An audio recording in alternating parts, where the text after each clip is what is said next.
नमस्कार, माझे नाव सुमित सचिन कुंभार आहे.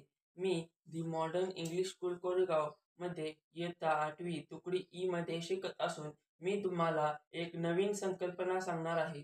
प्रकाशाचे परिवर्तन व पृथक्करण हा माझा शैक्षणिक साहित्य निर्मितीचा विषय असून प्रकाशाविषयी अनेक अवघड संकल्पना साध्या व सुटसुटीत शैक्षणिक साहित्याच्या माध्यमातून लक्षात ठेवता येतात.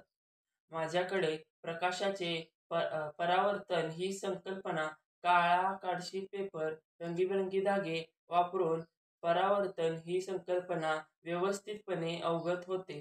शैक्षणिक साधनांमध्ये आम्ही विद्यार्थी स्वतः शैक्षणिक साधन वापरत असल्यामुळे आम्हाला स्वनिर्मितीचा तसेच संकल्पनेचा आकलन आकलन झाल्याचा आनंद मिळतो. ही शैक्षणिक साधन अतिशय कमी खर्चिक असून त्याच बरोबर वापरास अगदी सोपे व सुलभ आहे. अशाच प्रकारे विविध भिंगातून होणारे परावर्तन समजण्यासाठी अशी शैक्षणिक साहित्य तयार केलेली आहेत. धन्यवाद.